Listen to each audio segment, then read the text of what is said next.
Welcome to the Tech Egg. Don't get scrambled. Enjoy the video. You start by choosing paper and a layout. Pick page weight that balances durability and flexibility. Once decided, cut sheets to size and mark margins. These become your content area.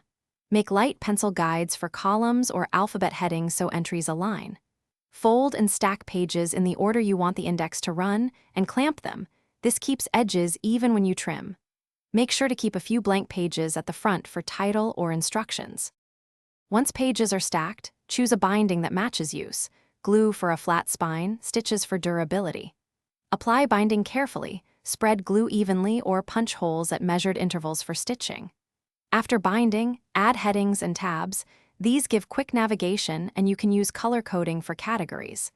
Number pages and draw faint column rules so entries sit neatly.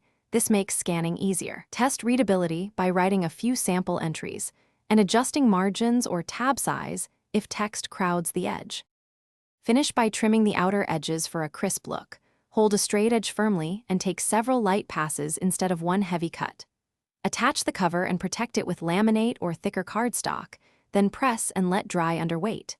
If pages shift, reclamp and reinforce the spine with a strip of cloth or glue.